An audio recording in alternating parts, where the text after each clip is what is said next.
Gálatas capítulo 5. Esta escritura es muy parecida a la escritura de Gálatas capítulo 2 que te hablé la semana pasada. Mira lo que dice aquí: mas el fruto del Espíritu es amor, gozo, paz, paciencia, benignidad, bondad, fe, mansedumbre, templanza.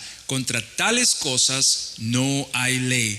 Quiero que usted lea el siguiente versículo conmigo. Dice: pero los que son de Cristo, ¿qué han hecho? Han crucificado la carne. ¿Con qué? Con sus pasiones y deseos. Y dice: si vivimos por el Espíritu, ¿qué dice? Andemos también por el Espíritu. No nos hagamos vanagloriosos, irritándonos unos a otros y envidiándonos unos a otros. La semana pasada te hablaba de la escritura en el libro de Gálatas, también capítulo 2, que dice: con Cristo estoy juntamente crucificado, y ya no vivo yo, pero ¿quién vive? Mas Cristo vive en mí. Y es muy importante que reconozcamos y entendamos la importancia de esa verdad. Quiero que pienses en eso por un momento. Es una realidad que tiene que pasar en tu vida. Es una cosa que yo no quiero que te olvides. Es algo que no quiero que lo oigas y te vayas y vivas como siempre. Dice la escritura: ya no vivo yo, Cristo vive en mí. Ahora alguien dirá: ¿pero de qué estás hablando si yo estoy vivo? Si estamos hablando de una realidad donde lo que no vive es mi deseo. Vivo esta vida con mi fe puesta en Cristo Jesús. Por eso dice: y la vida que vivo ahora en la carne, la vivo en la fe de aquel que me llamó. Muy bien, entonces te decía que nosotros tenemos que entender, hay una experiencia, la experiencia de la cruz, que tenemos que saber quién está en esa cruz. Ahora, entendemos que Cristo Jesús fue a la cruz, murió por nuestros pecados, pero también Él resucitó y está sentado a la diestra del Padre, dice el apóstol Pablo.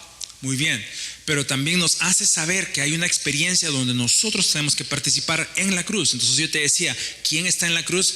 Pues mi yo, mi deseo, mi pasión, mi intención. Entonces ahora, como hijo de Dios, como hija de Dios, entiendo, ya no es como yo quiero, ahora tiene que ser lo que Dios quiere de mí. ¿Me van entendiendo? Si tú no tienes ese cambio en tu corazón, en tu manera de ver, tú no has cambiado a una relación real con Dios. Tú has mudado solamente una apariencia de religión, pero no ha habido un cambio. Todo hijo de Dios tiene que entender: ya no vivo yo, Cristo vive en mí. Ya no es como yo quiero, ahora yo busco lo que Él quiere. Diga conmigo: lo que Él quiere. Ahora, este fundamento, esa verdad nos va a llevar a empezar a tomar decisiones. Porque obviamente eso que suena bien espiritual tenemos que aplicarlo a nuestra vida diaria. Y por eso tú tienes que saber que cuando caminas con Dios, cuando vienes a los servicios, cuando escuchas la palabra, cuando levantas tus manos, cuando oras, cuando cantas, cuando hablas de que le amas a Dios, caminas con Él, eso no se acaba ahí. Dios viene a tu vida y tiene que hacer algo.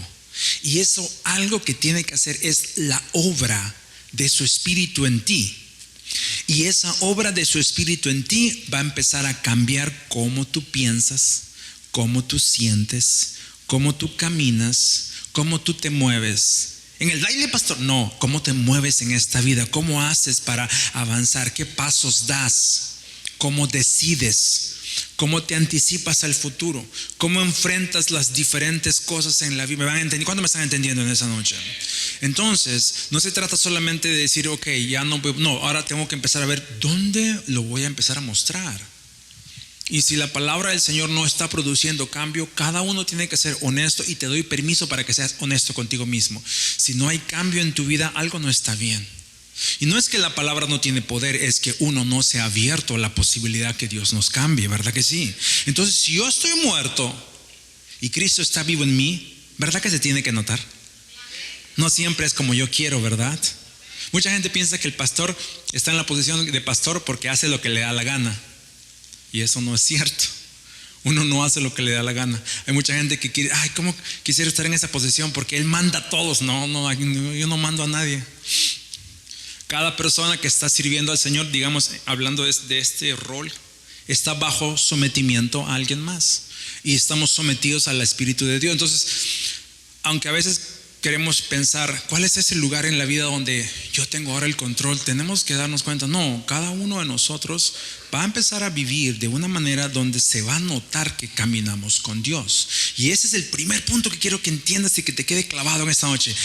No es como yo quiero, es como Él quiere. ¿Y por qué te digo eso? Porque entonces dice, lo que ocurre es, esa obra del Señor va a empezar a producir el fruto del Espíritu.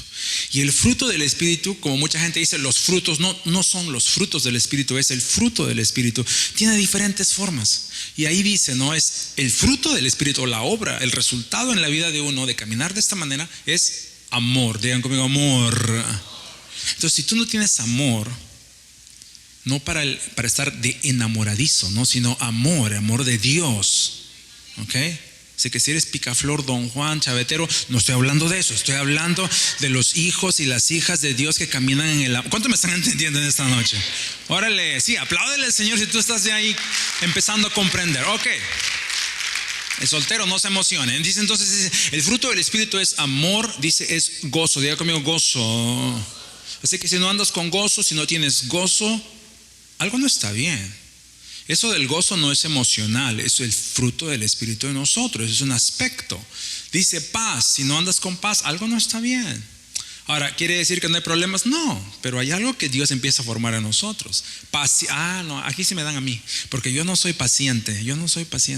Y soy honesto y te lo digo, yo no soy paciente, soy bien impaciente. Yo sé que eso el Señor lo usa, pero a la mera hora, a la verdad, el Señor obra en nosotros el fruto. ¿Y tú sabes cómo Dios ha obrado la paciencia en mi vida? ¿Quieres saber cómo Dios ha obrado la paciencia en mi vida? ¿Quieren saber?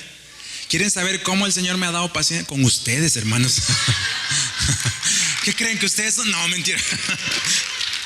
Ya llevo, no voy a hacer la de Moisés aquí, ¿verdad? Ustedes rebeldes, no se emocionen, ok. Alguien dijo, ay, a mí ya nos va a dar. No. Pero paciencia, benignidad, que habla de esta ternura. Diga conmigo, ternura. Y a veces a muchos nos falta ternura. ¿Ternura con qué? No lo pensemos en el modo carnal, sino la mano suave. La ternura que tiene el hijo, la hija de Dios, cuando en este mundo más hay durezas. A veces somos duros, drásticos, sin misericordia, con nuestra actitud, con nuestra manera de juzgar, con nuestra boca, con nuestra mirada. Hay que tener mucho cuidado con eso. Pero esas son partes de cómo uno va mostrando. Dice bondad. ¿Saben lo que es la bondad, verdad? La amabilidad. Es bien triste que podamos servir a un Dios de amor, pero somos los más malcriados, ¿verdad? ¿Sí me van entendiendo, no? Así que ya saben, si algún día están allá afuera y no son amables, acuérdense lo que les digo en esta noche. Que se diga, esos hermanos de Monte de Sion son más amables que existen. Nos encanta andar hablando con ellos porque son tan buenas gentes. Pero ¿qué a veces pasa? Sale nuestra realidad, ¿verdad? Sale nuestra maldad. Yo no soy sí, cuando eres malo y no eres bondadoso, ¿qué cosa es? Eso es maldad. Eso no es fruto del Espíritu. Entonces tenemos que tener mucho cuidado de ver y analizar dónde el Señor ya está cambiándonos. Fe. Vamos a hablar un poquito de la fe en esta noche. Mansedumbre que no la puedes confundir con ser mensedumbre. No, mansedumbre habla de esta habilidad de saber cuál es tu postura delante de Dios sin tener que mover un dedo. ¿Sí? Mansedumbre tiene que ver con esta seguridad que tú tienes en el hecho de que eres hijo o hija de Dios. ¿Qué es lo que pasa? Mucha gente como piensa o entiende que camina con el Dios Todopoderoso, empieza a tomar una actitud. No, pues aquí yo mismo soy el hijo del rey, ¿verdad? Mando ángeles y rapidito nomás, te decreto rapidito, y un 2x3 ya estás tirado para allá. Una vez conocí a alguien y andaba siempre diciendo eso. No, es que si yo me pongo a orar, ahí se termina. Si yo me pongo a orar, eso ya va a la tumba. Así, ¿no? Entonces con unas actitudes que nada que ver. Pero ¿por qué te digo eso? Porque la Biblia dice que el Hijo de Dios tiene una actitud amable, sumisa, una mansedumbre. Y Jesús nos enseña ese ejemplo. Cuando Él fue llevado a Pilatos, Jesús dijo: yo pudiera hacer aquí con mis dedos así, así, y se arregla esto. Y dice: pero no lo voy a hacer. Él se humilló. Y cuando no tenemos mansedumbre, entonces quiere decir que caminamos en la carne, no en el Espíritu de Dios. Y muchas veces, ¿sabes cuándo sale? A veces ponemos carita de humilde, ¿no? Yo humilde. Hasta que nos meten el dedo y nos hacen doler, ahí sale si somos mansos o no. ¿Ve? Pero cuando uno camina con el Señor y tiene la fe, que es fruto del Espíritu, tú vas a saber, no importa qué hagan a esta carne, o qué me hacen a mi reputación, o qué pueden decir, o qué pueden tramar, eso al final de cuentas no está en mis manos, porque pues al final Dios sabe todas las cosas. Y hay un nivel de autoridad que el Señor nos hace caminar. Entonces quiero que entiendas eso. Templanza tiene que ver con la habilidad de poder tener equilibrio. Diga conmigo: equilibrio. Una vez más, di equilibrio. Pero no solamente es equilibrio como, ¿verdad?, el equilibrio, sino estamos hablando de poder tener esta habilidad de saber someter nuestra persona al proceso de obediencia. En inglés se le dice control de uno, ¿verdad?, o autocontrol. Pero más que un control, tiene que ver con un proceso de saber someterse. Diga conmigo: someterse. Y ahí fallamos muchos, porque habemos muchos que amamos a Dios, tenemos los dones, pero no somos gente que nos sabemos someter. Somos rebeldes en nuestro interior. No nos sometemos a la autoridad, no respetamos la autoridad, no nos sometemos al proceso de Dios que pone, ni nos sometemos a Dios, menos a los que Dios pone encima de nosotros, por así decirlo. Pero entonces, ¿qué es lo que pasa? Si no aprendemos a caminar en el orden divino del Señor, nunca vamos a tener victoria. Por eso el rebelde nunca tiene victoria en nada. Entonces, ¿por qué te lo pongo de esta manera? Porque necesitamos entender cuáles son las áreas donde yo tengo que aprender a crucificar mi carne. Con Cristo estoy justamente crucificado. ¿De qué se habla? Pues de esas cosas. Porque cuando empiezo a tratar con esas cosas, Dios va a empezar a obrar las partes que yo empiezo a hacer morir. ¿Me voy siguiendo? Si mi problema es fe y yo aprendo a crucificar mi incredulidad en un proceso de fe, Dios va a obrar eso en mi vida. Si yo empiezo a darme cuenta que yo no soy bondadoso y empiezo a ponerle, ¿verdad?, la punta ahí en eso y decir: esa es una situación que yo necesito que aprenda a venir a crucifixión, entonces el Señor puede obrar eso en mí. Pero cuando yo no le doy importancia, el Señor no puede perfeccionar esas cosas en nuestras vidas. Por eso cuando queremos cambio, pensamos el cambio como algo mágico. Pensamos que el cambio va a venir porque nos oran o porque viniste al altar. El cambio empieza cuando tú decides que tú eres crucificado y Cristo es el que está morando en tu vida. ¿Me van siguiendo? Alábale con fuerza, pues. Muy bien. Entonces dice: si vivimos por el Espíritu. ¿Cuántos viven por el Espíritu? ¿Cuántos han sido resucitados por el Espíritu de Dios? Dice: no solamente se vive, se camina. Diga conmigo: tengo que caminar. Dígalo una vez más: tengo que caminar. No se vale solamente decir vivo porque Él me... No, ahora camina día a día. Tu reputación tiene que ser de uno que camina por el Espíritu de Dios. No que dice que es hijo de Dios pero camina chueco, sino camina por el Espíritu de Dios. Y cada uno tiene que analizarse.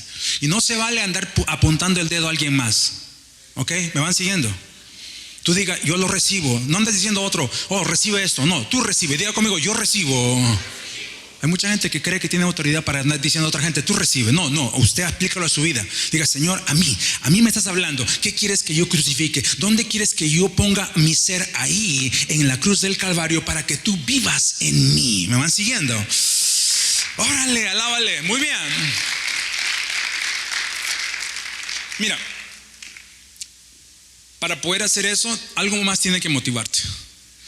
Y en el día de hoy, mucho hijo de Dios, hija de Dios, tiene una motivación errónea. Motivaciones erróneas. Tenemos la forma de pureza, tenemos, ¿verdad?, todos los aspectos, parecemos que somos hijos de Dios, pero lo que pasa es cuando tenemos todo lo externo bien puesto, pero el motivo es el que está malo, igual está todo malo. Y eso lo hace difícil, porque tú puedes ver algo que aparentemente es bueno, es de Dios, pero si la motivación es incorrecta, desde el inicio está mal. Y por eso el Señor nos hace caminar con Él, para que aprendamos a discernir. Diga conmigo: discernir. ¿Qué quiere decir eso? Es saber detectar qué es de Dios, qué no es de Dios. Y tú como hija de Dios vas a tener que aprender aquí qué es discernir. Porque eso nos ayuda a juzgar a nosotros y nos ayuda a juzgar también las cosas que estamos viendo del modo correcto. ¿Qué es lo que pasa?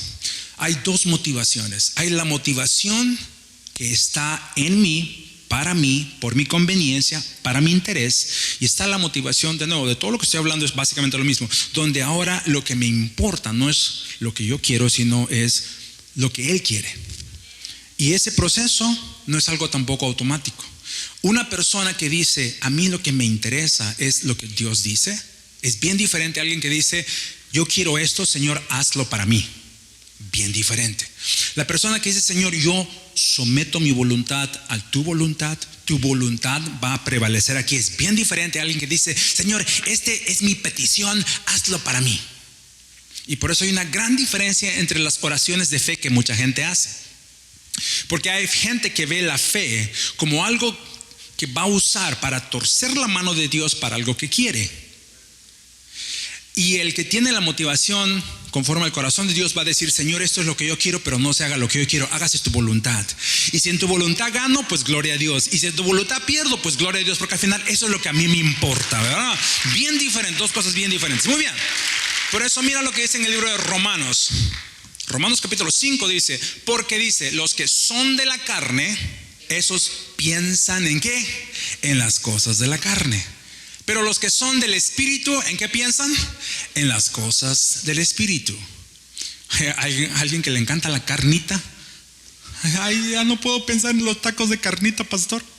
Estamos hablando, dice, los que piensan en las cosas que te interesan a ti como persona, en el sentido de a tu naturaleza, a tu propio deseo para ti.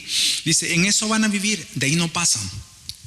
Los que piensan en las cosas del Espíritu, y cuando habla del Espíritu está hablando en lo que realmente le interesa a Dios para nosotros, dice, ellos van a vivir constantemente viendo en eso. Por eso cuando una persona decide en ciertas circunstancias se va a notar si es carnal o si es espiritual. Porque el carnal va a decir, ok, ¿cómo me afecta esto? ¿Me conviene o no me conviene? Y el espiritual no va a pensar así, el espiritual va a decir, ok, ¿es esto algo que Dios quiere o no? Porque si Dios quiere, lo voy a hacer. Y si Dios no lo quiere, Dios me ayude, no lo voy a hacer. Así de simple. Dos motivaciones. Entonces dice, el que es carnal va a pensar en la carne. El que es espiritual va a siempre buscar la cosa del espíritu. Y tú te vas a dar cuenta si tú eres carnal o espiritual. Porque no te ha pasado a ti, y no estoy hablando de una forma religiosa. Estoy hablando de que en un momento te interesa la voluntad de tu Padre. En un momento te das cuenta, yo necesito algo más que me llene. Y de pronto empiezas a abrirte a una atracción, por así decirlo, de los pasos y los caminos del Señor. Por eso cuando venimos a las aguas del bautismo y entregamos nuestras vidas y empezamos a caminar, algo está produciendo Dios, porque esa motivación no es natural. El Señor empieza a darnos de Él y empezamos a abrirnos a una nueva perspectiva y empezamos a correr. Ahora, muchas veces empezamos bien pero terminamos mal, esa es otra historia. El punto es, quiero que siempre noten, si uno se mantiene solamente motivado en lo carnal, ahí se va a quedar. Por eso la iglesia no puede ser un lugar para motivar tu carne. Yo no puedo usar los servicios de la iglesia, la predicación de la palabra, lo que hacemos aquí, cualquier área de ministerio en Monte de Sion, no va a ser para alimentar tu carne. No estamos haciendo nada para alimentar la carne ni el ego de nadie, porque eso es muerte para nosotros. Lo que sí queremos hacer es, Señor, céntranos en tu espíritu. Ahora, mucha gente eso no le va a interesar, y está bien, porque esto no es para todos. Para el que no quiere, es para el que sí le encuentra el sentido. ¿Me van siguiendo? Y muchas veces uno falla de entender. Por eso muchas veces uno va a recurrir a lo que es más popular, y lo popular casi nunca es de acuerdo al Espíritu de Dios, porque el Espíritu de Dios va a decir, esta es mi voluntad, y pueden haber muchos que dicen, no queremos eso. Y cuando uno no conoce y sabe distinguir, va a decir, bueno, pues pero si todos quieren esto, eso es lo que hay que hacer. No necesariamente, y vamos a hablar de eso en esta noche. Lo que tú tienes que preguntarte es, ¿qué me motiva? Diga conmigo, ¿qué me motiva? Dice el versículo 6, el ocuparse de la carne es muerte. En otras palabras, no te aprovecha para nada. Tú puedes gastar toda tu vida en eso, no te va a producir vida. Pero el ocuparse del Espíritu, ¿qué cosa es? Es vida y paz. ¿Por qué? Porque todos los que son, léalo, guiados por el Espíritu de Dios, ¿qué son ellos? Estos son hijos de Dios. Ahora, si tú crees que eres hijo de Dios porque hiciste la oracioncita tenga cuidado. No hay ninguna parte en la Biblia que dice que hice la oración de aceptación y eso me hace ser hijo de Dios. Lo que sí hay en la Biblia es que cuando uno va a ser hijo de Dios, hay un proceso que ocurre en uno. Y es un proceso espiritual. Y es un proceso de rendición. Uno aprende a someterse, que es crucificar lo de uno y dejar que Dios prevalezca en uno. Eso nos constituye ser hijo de Dios. Luego Él pone su espíritu en nosotros y eso nos da testimonio que sí somos sus hijos. ¿Me van siguiendo? Para dejar las cosas claras, ¿verdad? Ok, muy bien. Entonces, ya poniendo eso ahí, quiero mostrarte un ejemplo de una situación que ya la hemos visto antes, solamente quiero refrescarlo, donde hay esos dos motivaciones. Mira lo que dice en el libro de Números capítulo 14, dice: pero a mi siervo Caleb, por cuanto, ¿qué dice ahí? Hubo en él, ¿qué cosa? Otro espíritu. Diga conmigo, otro espíritu. Dice, y decidió ir ¿en qué? En pos de mí. ¿Qué dice? Yo le meteré, ¿dónde? En la tierra donde entró. Espérate. Vamos a ver un poquito la gramática un ratito. Dice, ¿y qué más? Y su descendencia, ¿qué dice? La tendrá en posesión. Vosotros a la verdad no entraréis a la tierra. Mira todo lo que Dios le está diciendo a Moisés. Pero a vuestros niños, de los cuales dijisteis que serían por presa, yo los introduciré y ellos conocerán la tierra que vosotros despreciasteis. La semana pasada te hablé de este hecho que Moisés llegó a estar tan cerca de la tierra prometida y no pudo entrar. ¿Sí te acuerdas, verdad? Tan cerca de poder verlo y no poder entrar. Y eso nos tiene que hablar mucho al hecho que cuando Dios camina con nosotros y nos lleva a la meta a la cual Él nos quiere llevar, uno va a tener mucho que ver cómo eso se da. Y la historia de Moisés estaba ahí para poder enseñarnos principios muy importantes de cómo Dios hace las cosas. La historia de Moisés no está ahí para desanimarnos, decir, ay, mira, caminó tan bien, pero después mira un errorcito. No está para eso, sino para que entendamos. Es muy importante que le hallemos el valor al lugar a donde Dios nos está llevando en esta vida. Si tú no le encuentras el valor a lo que Dios, si no le das ese lugar, tú vas a perder la bendición que Dios tiene para ti, porque no va a ser ese tu enfoque. Y Moisés no pudo entrar a ese lugar que Dios había hecho tanto para que pueda ir. Ahora, en ese contexto ocurre esto. El Señor dice, tú no vas a entrar, le dice a Moisés, ni a este pueblo. Dice, pero hay un par ahí. Dice, esos son de otro espíritu. Ok. Dice, esos que son de otro espíritu, dice, decidieron ir en pos de mí.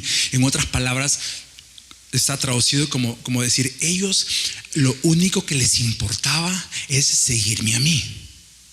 No dice ahí qué problemas tuvieron, no dice ahí que eran 2 contra miles, no dice ahí que estaban cansados, no dice ahí que les hicieron feo en la cara. Dice, a ellos no les importó nada más que hacer mi voluntad. Dice, ellos tenían otro espíritu. La palabra espíritu está traducido del original, el Espíritu de Dios. Pero cuando dice otro espíritu, está hablando del hecho de que el Espíritu de Dios puede influenciarte, puede guiarte, o puede haber otro espíritu. Y está haciendo referencia a los demás, porque los demás decían, no vamos a ir, no queremos ir, nos da miedo. Y ellos dos decían, sí, vamos a ir porque Dios está con nosotros. Tú puedes leer la historia después, en tu tiempo. Y el Señor dice, estos tienen un espíritu diferente a ellos.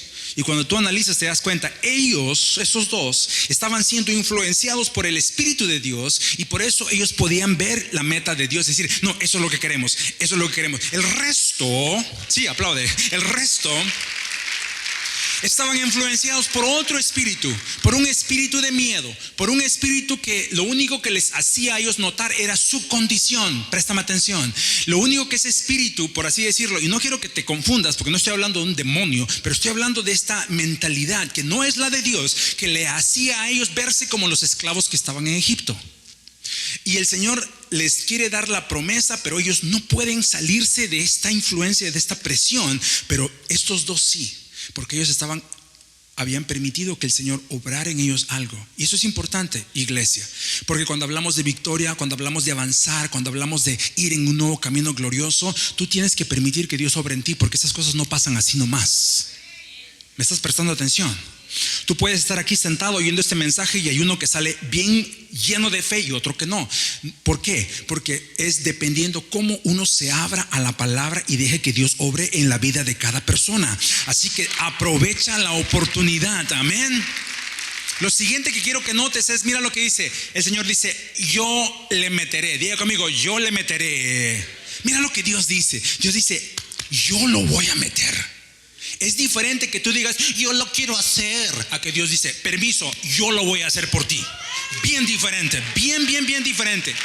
Y tú tienes que vivir esta vida no andando torciéndole, Señor, haz esto por mí, Señor, haz esto por mí, Señor, dame esto, por favor. No, tú tienes que decir, Señor, ¿cuáles son las cosas que tú vas a decir? Yo te lo voy a dar, yo voy a hacer por ti.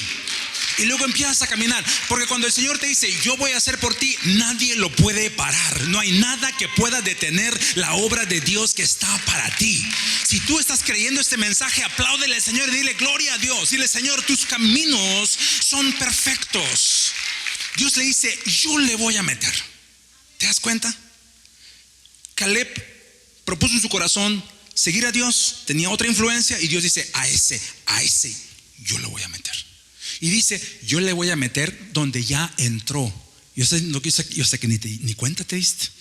Y eso que estudiaste el lenguaje allá en Tangamandapio. Mira, dice, yo le meteré en la tierra donde entró. Entró es pasado. Y yo le meteré.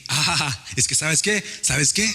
Mira, Caleb ya vivía en esa realidad, aunque todavía no lo tenía. Él ya había entrado, él ya sabía. Por eso es que él dijo, estos van a ser como pan para nosotros. ¿Tú leíste? ¿Cuántos han leído la historia de Caleb y Josué? Cuando dicen, esto está fácil, Dios lo va a... Ellos ya lo tenían por hecho. No porque era una modita, no porque era un deseíto caprichoso, sino porque entendían que cuando Dios dice, ve para allá, tú tienes que ir para allá y no hay vuelta que darle. ¿Verdad que sí? Lo que quiero que notes es, no solamente le dijo a Caleb, yo te voy a meter a ti. Dijo, tu descendencia. Diga conmigo, descendencia. Yo tengo que correr, tengo mucho que decir, no sé por dónde, hasta qué momento voy a darle, pero yo quiero darte lo que el Señor tiene para ti en esta noche. Y el Señor le dijo a Caleb, no solamente entras tú, entra tu descendencia. Y los que son del Señor, los que caminan con un espíritu diferente, los que les importa más de Dios, no solamente son ustedes, es también tu descendencia asegurada, dice el Señor en este día. Yo no sé cuántos me tienen que entender lo que te estoy diciendo, pero tú tienes que saber una cosa. El plan de Dios no solamente es con uno, es con lo que vienen detrás de uno. Y tal vez tú dices, pues yo soy soltero, no tengo hijos, soy estéril. No importa, porque hay muchos que te van a seguir. Hay muchos que tal vez hasta tú puedes representar a muchos. Y cuando habla de descendencia, no solamente está hablando de descendencia natural, aunque eso es gran parte, pero es lo que el Señor hace posible cuando una persona le pone a Dios primero. Dios puede hacer muchas cosas con una persona que pone a Dios primero sobre todas las cosas. ¿Verdad que sí? Caleb, tú no eres el único. Hay todo un grupo de gente que va a ser salvo por tu decisión, le dice el Señor. Dice, tú no eres el único que va a entrar, tu descendencia va a tener posesión. Y aquí es donde yo quiero que tú agarres la onda. Porque muchos de nosotros en lo natural, en lo carnal, lo que queremos es amasar, y no hay nada malo con amasar. No hablo de pan, sino amasar recursos y amasar. Y por eso muchos venimos a este país para amasar, porque pensamos, pues voy a darle todo para que un día mis hijos tengan todo y tengan más que yo, ¿verdad? Y eso está bien, no te culpo de eso, pero tienes que pensar más alto que eso, porque no eres solamente un simple mortal, eres un hijo, una hija de Dios que tienes que empezar a caminar de acuerdo a la voluntad del Padre para ti. Y tienes que entender que lo más importante que le puedes dar a la descendencia es caminar con Dios. No hay dinero, no hay posesión, no hay carrito, no hay hoteles, no hay viajecito, no hay vacación que valga más que tus hijos aprendan a caminar de la mano con Dios.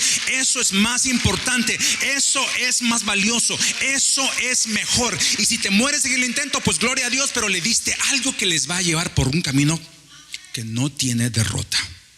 Dios dice, mira Caleb, tu buena decisión no te alcanza a ti, ahora tú estás proveyendo posesión para tu descendencia. ¿Sabes lo que es eso? Tu decisión está plantando a tus hijos. Tal vez son unos débiles, pero tú los estás plantando con tu proceder. Hay mucha gente que ora, que ora a Dios para que cambie a sus hijos, y espero que nadie se ofenda conmigo, pero antes de pensar en que Dios cambie a sus hijos, tú plántate, tú párate, tú fájate, tú tómalo en serio, pon a Dios primero y vas a ver lo que Dios hace con tu familia. Yo te lo garantizo porque la palabra del Señor dice eso. Amén. No, deberías estar aplaudiendo en esta noche. Muy bien. Mira lo que dice el 31, y eso es lo que quiero poner. ¿Por qué? Porque cuando leí esa escritura realmente me chocó de verdad. Y a mí muy poca cosa me choca en la Biblia, porque la Biblia me la he leído varias veces. No hay muchas cosas que me sorprendan hablando de información, pero cuando volví a leer esta escritura me chocó mucho, porque eso es lo que el Señor le dice a Moisés y le dice al pueblo. Le dice, versículo 31, pónmelo para que también lean allá afuera. Dice, pero a vuestros niños, de los cuales dijiste que serían por presa, dice, yo los introduciré y ellos conocerán la tierra que ustedes despreciaron. En otras palabras, esa gente que no podía salir de esta influencia, carnales, centrados en ellos, pensando siempre en lo mismo, llegó un momento cuando ellos Dios no podía hacer más por ellos. Hasta se aventuraron a decir, Señor, no vayas con nosotros. Peor que eso, Señor, tu plan no sirve. Dijeron, Señor, nuestros hijos se van a morir y básicamente tú no puedes hacer nada por ellos. Ellos con su boca empezaron a declarar lo que la vida de sus hijos iba a ser. Van a morir, van a ser presa, van a hacer esto, van a hacer aquello. Y eso es algo que tú tienes que entender en este mundo, en esta tierra. Ha cambiado mucho la mentalidad secular. Porque ahora se dice, pues así están, así se quedan. ¿Y en qué se ha convertido? Pues eso se trata de libertad de expresión. Déjalo como está. Si quiere hacer el tonto, que sea tonto. Si quiere hacer vaca, que sea vaca. Si quiere hacer esto, que sea eso. Y hemos quitado el lugar que Dios nos ha dado para empoderar a la nueva generación que Dios ha puesto en nuestras manos. Y tenemos que entender, el Señor no vio eso con agrado, porque Él dijo, ustedes dijeron que van a ser presa. Dice, pero ese no es mi plan. Mi plan es que esa generación sea una generación vencedora. Dice, y ustedes son los que se van a quedar ahí, pero esa generación nueva va a ir adelante. Yo no sé de ti, pero yo dije, Señor, yo no quiero ser ese tipo de despistado que te dice, gloria a Dios, te amo, Padre, pero luego ve a la generación que viene detrás de nosotros y la menosprecia y piensa que van a ser débiles. Yo estoy aquí para declarar una cosa. Dice el Señor en esta hora que la nueva generación va a hacer más de lo que hemos hecho hasta este punto. Ellos van a poder tener victorias que nosotros no hemos logrado. La historia no se ha terminado. El Señor está diciendo, voy a levantar guerreros y guerreras, gente que va a ver mi gloria de una nueva manera y va a salir de los vientres de muchos, dice el Señor en esta hora. Así que no pienses que tu descendencia se va a quedar postrada, dice el Señor. Alguien se está loqueando allá afuera, ¿eh? Más que ustedes. Por lo tanto, tenemos que estar bien seguros. ¿Qué es lo que el Señor está haciendo a nosotros? Mira lo que dice 2 Corintios capítulo 10. Dice, las armas de nuestra milicia no son carnales. En otras palabras, no provienen de mentes que no se han aprendido a someter al Espíritu de Dios. Y eso es cierto. Y no voy a hacer doctrina, ¿verdad?, de la milicia y la batalla que vamos a ganar. Lo que sí te voy a decir es, si tú quieres pensar y atreverte a pensar en la batalla que nos toca caminar en este día, tú tienes que ser espiritual, no un carnal. Porque el carnal no sirve para esto. El carnal la va a regar, se va a confundir, va a inventar cosas y luego va a tener la derrota que Dios no ha prometido, pero la va a tener. Pero es en el Espíritu de Dios que uno aprende a entender, estamos viviendo un tiempo donde hay una batalla que estamos librando. Y dice la Escritura, las armas de nuestra lucha no son carnales, pero son extremadamente poderosas en Dios para destrucción de fortalezas. Dice, derribando, ¿qué cosa? Diga lo que dice ahí, argumentos, ¿qué más? Y toda altivez, ¿qué cosa? Que se levanta contra el conocimiento de Dios, ¿qué más? Llevando cautivo, ¿qué? Todo pensamiento a la obediencia de Cristo. Y aquí quiero hablarte rapidito, dice, fortalezas. Pensamos, en la fortaleza, allá en Michigan hay una fortaleza espiritual encima de Detroit. Allá por Dearborn hay una fortalezota así espiritual de demonios. No está hablando de eso. Agarre la onda. Entienda. Yo sé que ustedes no, de afuera, para que me entiendan. Y no me estoy burlando, pero es que me choca cuando no entendemos la palabra por el Espíritu de Dios. Dice, derribando fortalezas, y luego le explica, dice, argumentos. Está hablando de excusas. Mira cómo es. El pastor Loren habló de las excusas tontas esta mañana. La excusa de Caín. La excusa de Caín. No la esposa de Caín, la excusa de Caín. Y mira, dice argumentos. Y luego dice toda altivez o toda autoseguridad que se levanta contra el conocimiento de Dios. Tiene que ver con un aspecto que está en nosotros. Dice, y el modo como vamos a hacer esa batalla y esa milicia, dice, es llevando cautivo ¿qué? Todo pensamiento. Diga conmigo, mi pensamiento. ¿Ves? Si la batalla no es aquí afuera, la batalla es aquí. Aquí es la batalla. Te digo cuándo es la batalla: cuando empiezas a vivir tu vida y no sale todo bien, cuando las cosas van de mal en peor y tú estás obedeciendo la voz del Señor y sales de aquí todo lleno así del Espíritu, y luego te enfrentas a tu cruda realidad y vienen los pensamientos, vienen las opiniones, vienen las miraditas, vienen los problemas, vienen esas situaciones, vienen las noticias, viene esto, ¿verdad? Y el Señor te dice ahí tienes una batalla y tienes que ganarla. Vienes a traer todo pensamiento en obediencia a Cristo Jesús. Y el Señor me estaba hablando en esta tarde. Hay mucho movimiento del enemigo en los pensamientos de muchos. Hay mucha gente cargada por ideas, por pensamientos que no son del Señor, y estás perdiendo tu fuerza porque te has dejado llevar por cosas que no son de Dios. Es el tiempo de que te pongas de pie y digas: Señor, yo voy a pelear esa buena batalla y voy a tener la victoria en el nombre del Señor. Amén. ¿Cuántos me están entendiendo? Carlitos, pasa porque yo me corrí, así que voy a dejar el resto para la próxima semana. Yo espero que vengas porque va a estar bien bueno, está mejor que el de hoy. Así que, pero mira. ¿Por qué te digo todo esto?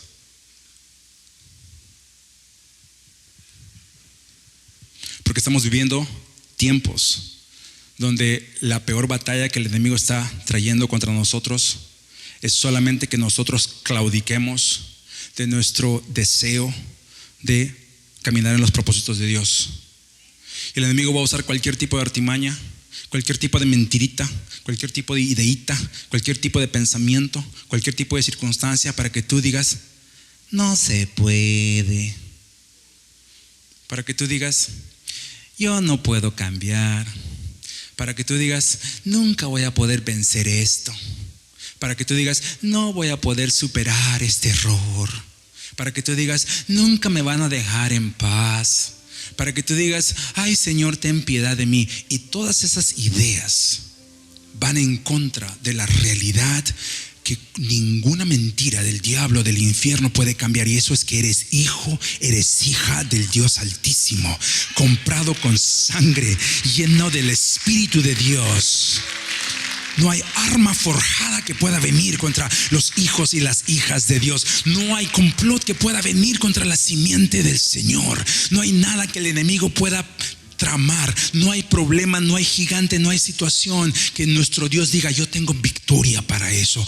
¿Cuál es tu meta? ¿Cuál es tu reto? ¿Cuál es el problema enfrente de ti? Lo podemos pasar en el nombre del Señor con toda autoridad. ¿Verdad que sí?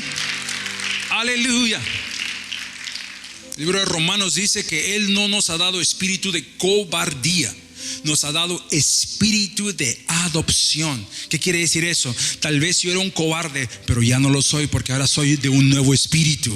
Tal vez era un ignorante, pero ya no lo soy porque soy de un nuevo espíritu. Tal vez era un huérfano, un bueno para nada, un adicto, un esto, un aquello, un pecador, uno que no servía para nada, pero Dios se complació y me llamó a propósito grande, y de ahora en adelante su espíritu en mí me hace recordar: eres llamado, eres escogido, eres mi hijo, de mi simiente, y vas a poder avanzar. Algunos tienen que empezar a hablar así de usted mismo. Cuando el enemigo viene a susurrarte: de esa no vas a salir, nunca vas a dejar esa adicción, nunca vas a dejar ese pensamiento. Es tu culpa. ¿A cuántos no, el Señor? ¿A cuántos el enemigo le ha venido a susurrar en esta semana? Eso es tu culpa, es tu culpa. Tú te equivocaste, la regaste. El Señor nos dice: yo no te he dado espíritu de esclavitud ni de miedo, te he dado espíritu de adopción, dice el Señor. Y el espíritu en ti dice: clama: Abba Padre, Abba Padre, Abba Padre. ¿Cuántos realmente quieren caminar en ese nivel donde el Espíritu de Dios nos motiva? Póngase de pie rápidamente.